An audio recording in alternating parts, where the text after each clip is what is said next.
Hello everybody. So this week's video is about why does she stay? And this is a question that's often asked when people discover that somebody, usually a woman, has been living in an abusive situation where she's been being treated badly, either physically, mentally, emotionally, or financially, or whatever, where she's really being treated badly. And people will often say, well, why does she stay? Why doesn't she just leave? Because they assume, as they see that she can walk in and out, that she can just leave. Well, it's not as simple as that. So I'm inviting you to please, if you're somebody who would think, well, why does she stay, or why doesn't she just leave? Please listen to the end. And it may be that this video will go on long enough for me to make it into two videos, because it may be a little bit long, but it really is important for you to understand how subtle the dynamics are of domestic abuse, because it could happen to your sister, it could happen to your brother perhaps, although it has to be said, like about 80% of these cases are women being mistreated by men, and that's just the way the statistics are. But it could happen to your daughter, it could happen to your granddaughter.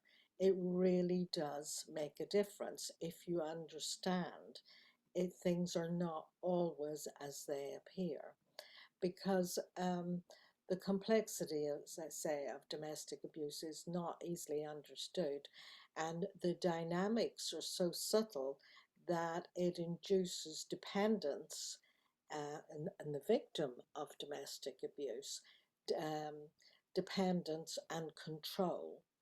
So, and that isn't just physically, it's also more than anything psychologically. So I'm going to tell you the story of Jean. That's a client of mine, that's not her real name, and how she got herself into one of these situations. And it's happening like all over the place, all around you. You will know women who are in the scenario that I'm about to describe, but you wouldn't recognize it.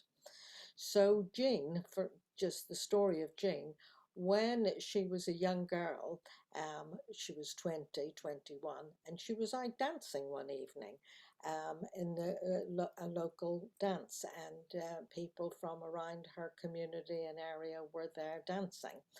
And she was dancing with some chap, and he wanted her to stay dancing with him longer than she wanted to carry on dancing.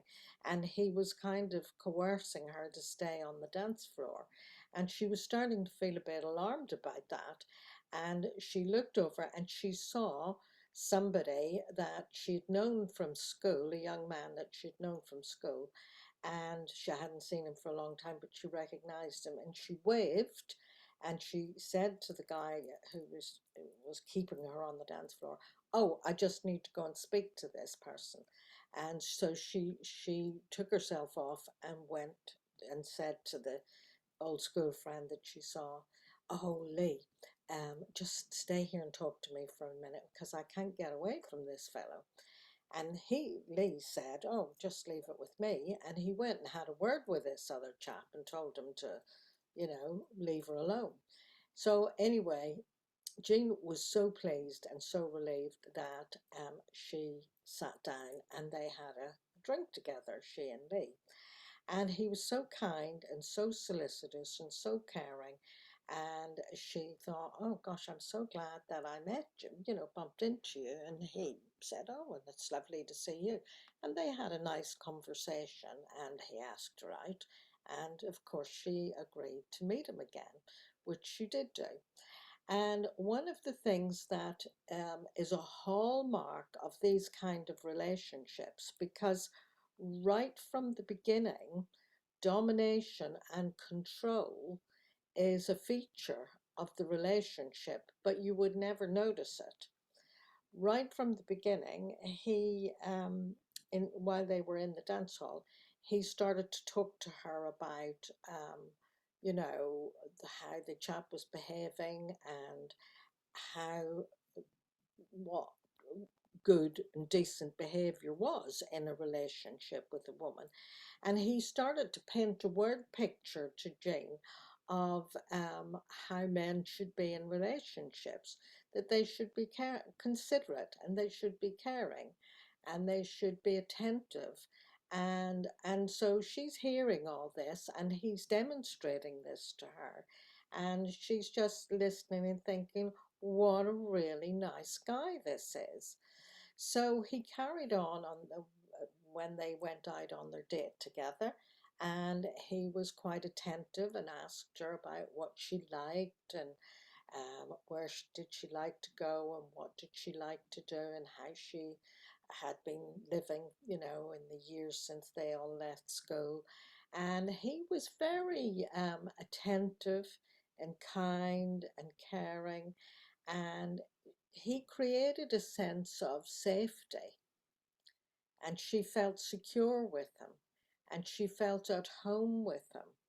Now, many perpetrators of domestic abuse, their relationships start off with them being very charming, very kind, attentive, caring.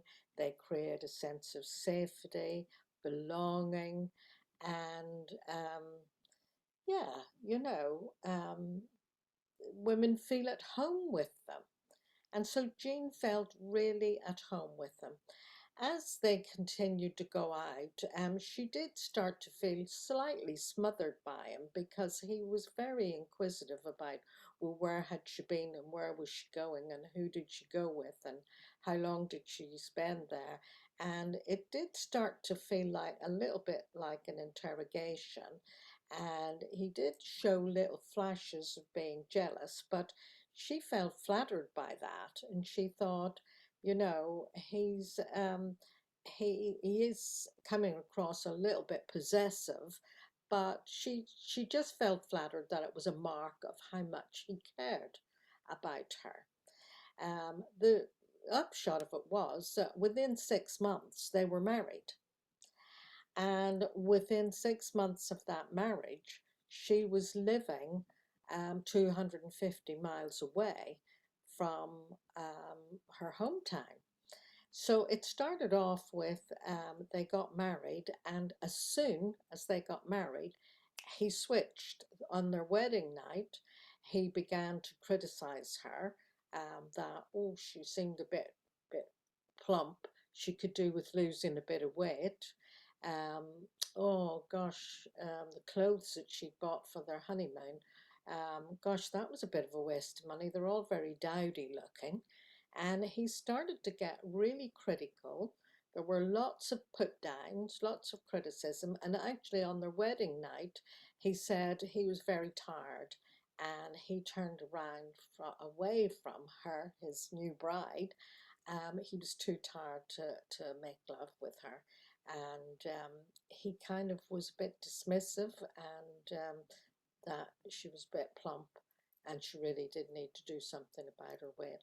So she felt really hurt and rejected and put down.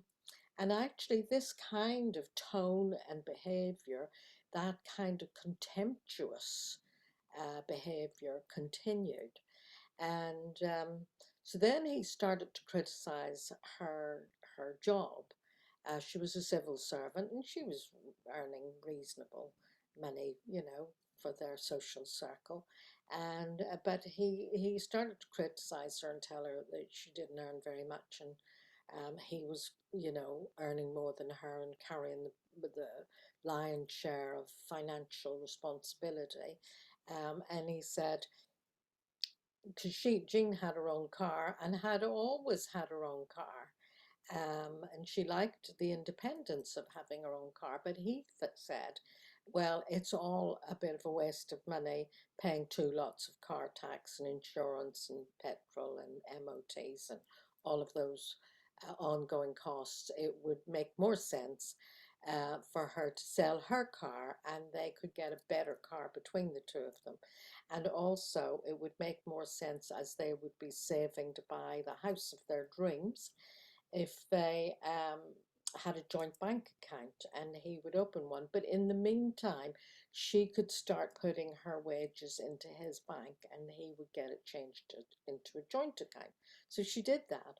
But actually, um, she became aware as time went on that this making it into a joint account wasn't happening. Her wages were going in there, so she had to account for money she was spending. And of course, now she no longer had her car, and they bought a better car, but that was in his name as well. And so these were the sort of things that were happening, and gradually he took over financial control of everything. And so she was having to ask for and account for her spending. So then it was, well, there was a lot of money being spent on her mobiles, calling her friends and family. So she had to start cutting that down. And he began to, if she tried to reason with him about these things, he would get into he would stonewall her. He would go into a dark mood and say how ungrateful she was after all he was doing for them, trying to better their standard of living, to get them a better house, and they've got a better car, and get their savings boosted so they could buy this new home. And she was just ungrateful.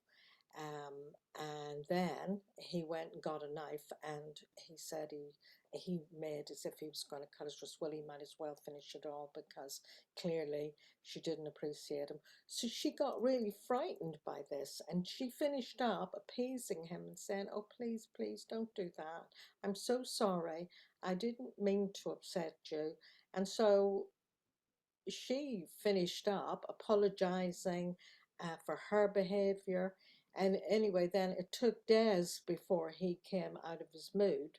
And she came home from work and he was looking happier and a bit more normal. And she was pleased to see that and feeling relieved that this terrible coldness and really punishing attitude was gone. So she was pleased about that, and he said, "Oh, well, I've got something to show you." So he showed her details of a house and she said, "Oh, that's really nice." And she said, "Oh, but it's a pity it's such a long way away."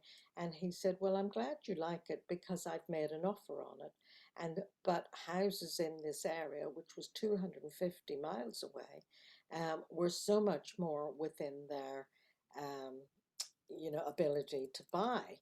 And he had made an offer. And so Jean said, "Oh, but I don't want to go there. It means leaving my job and leaving my friends and family." So he went into another black mood. "There you go again. I can't do anything right. I can't do anything to please you.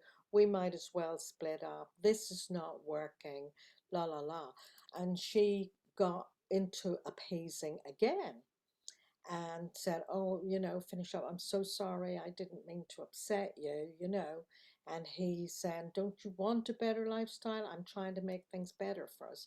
So she finished up walking on eggshells and saying, "Oh, yes, it's okay. Yes, of course, we'll go." And so she agreed. It was coercive to give in her a month's notice at work and that they would get on and make plans to move, which they did do.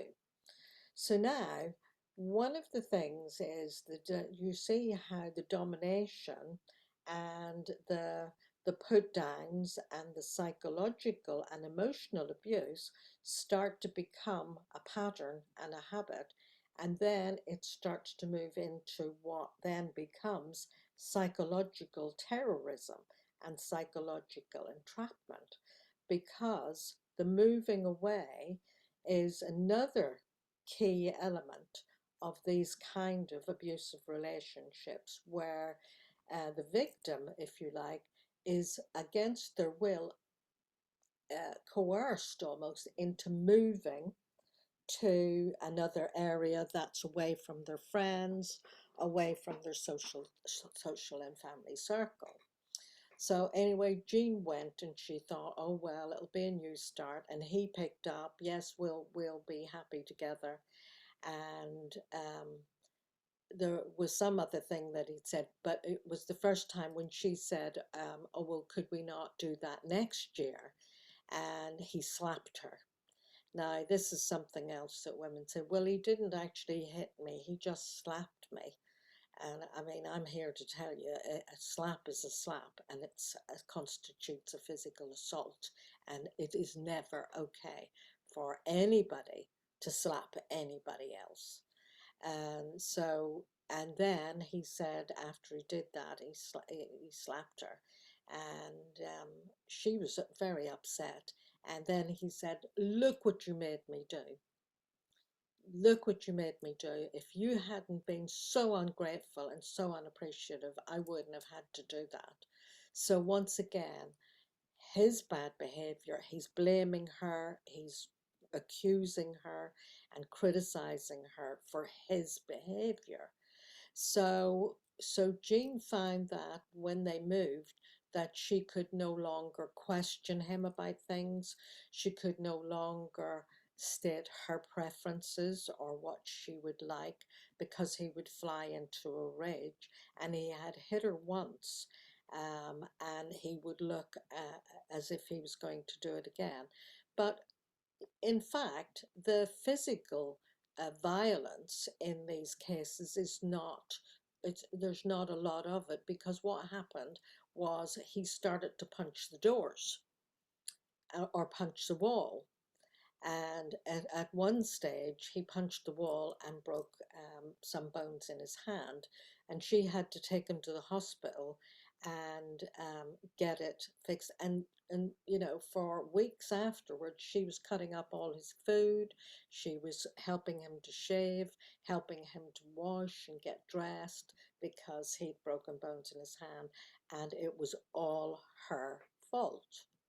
Meanwhile, they're living in this village, and he's complaining about being the only one working and her not earning. She finished up having three different cleaning jobs in the village, and he started to go to the village pub and come in late and drunk, and he would keep her up at night, verbally berating her, going on and on and on. And Jean got to the stage where she was physically, mentally, and emotionally exhausted. And and he would go on at her saying, well, look at the state of you. If you were more of a woman, I wouldn't have to be treating you this way. And so he would sit up late watching porn on the computer, because look at the state of her. Jean had stopped going to the hairdressers getting her hair done, because he was always complaining about the expense, and she had to keep asking for money. She never got any new clothes. And when she was single, she used to go and have monthly manicures and hairdos. All of that stopped because he complained about the expense. And so she did get run down. She didn't look her best, but also she did lose weight.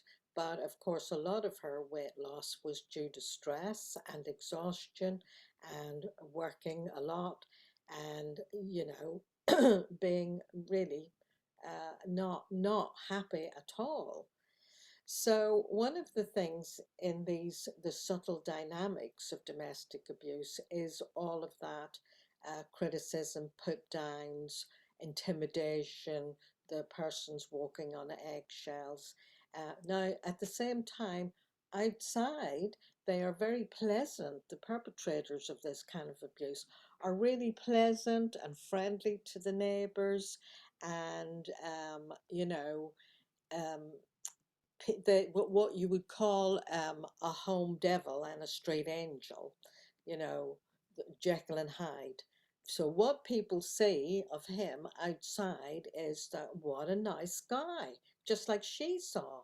He's really kind and caring, isn't it? And the way he speaks about his wife, he's so concerned about her that she's not been feeling well. And he's very concerned and he's been helping her out. Actually, he's been shadowing her everywhere she goes, and people think he's being so kind that he's going with her to help her, and he's picking her up and dropping her off because she's not feeling very well. And he creates a whole story that makes him like a knight in shining armor, and that she's such a drag on him. And so um, when he sees that she is getting really to breaking point and might start to think about finding a way out, that's when he says, "Oh, come on, you're not looking very well. Here's some money. Go get your hair done. Go buy yourself a new dress." And, she's starting to think, oh gosh, well, maybe it is me, because her self esteem is so low. And she thinks, well, everybody else can see how, you know, they seem to like him. It's just me. So she doubts herself and her self esteem's low. And so then he talks about, well, perhaps we should really make the effort with our relationship. How about if we start a family? And so they start to have those conversations about starting a family. And he says how wonderful it would be and how it would make all the difference to him to have a son or a daughter. And it would, would make them more of a family. And he wouldn't want to go to the pub so much.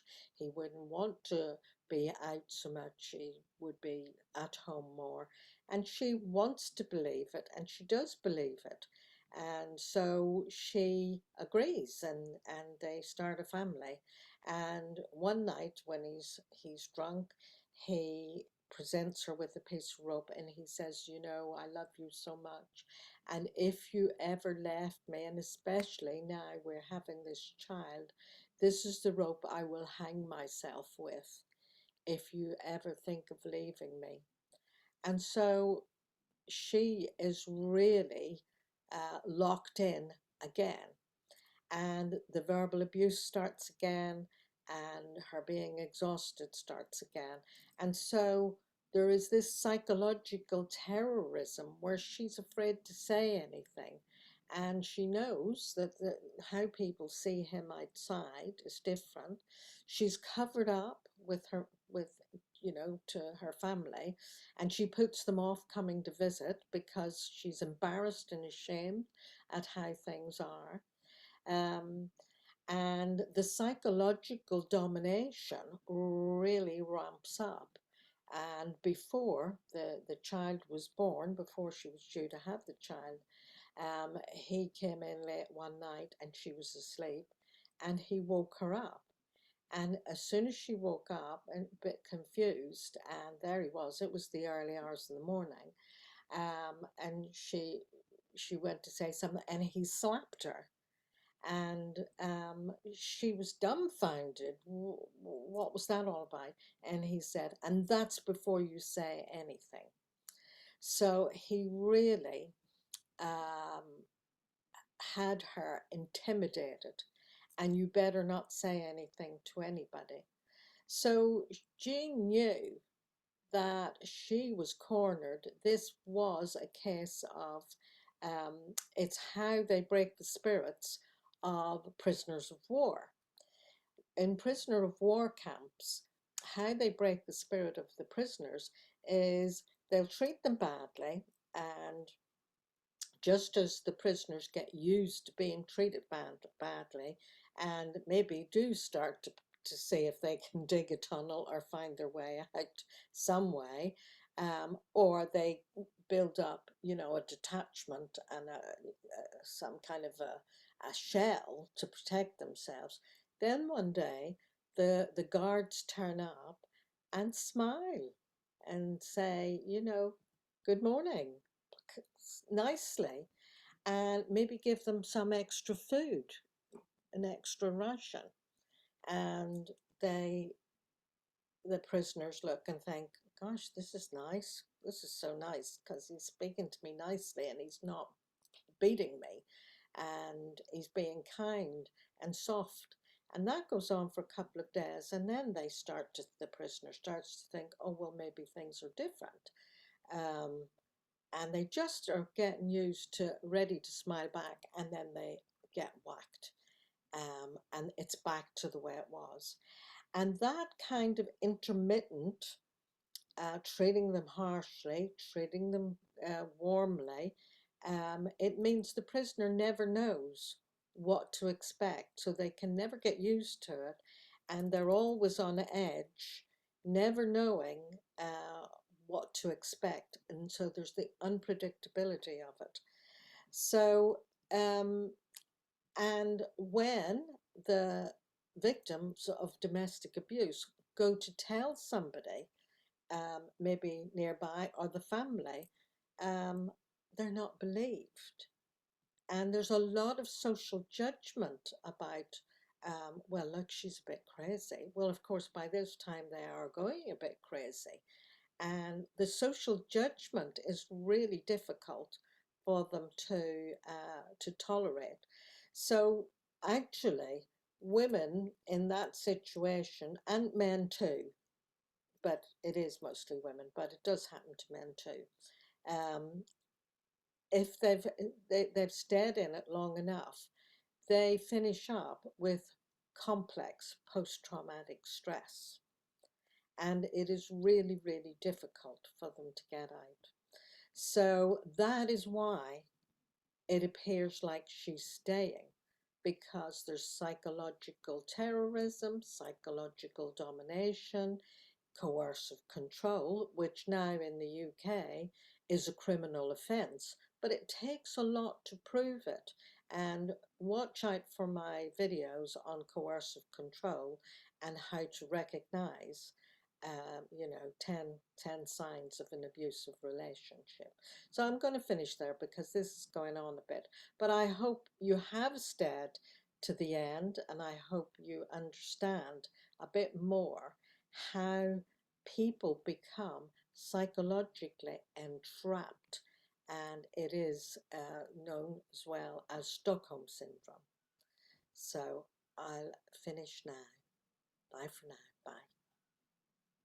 And by the way, don't forget to subscribe if you would like to be notified of more videos as I make them. Bye for now.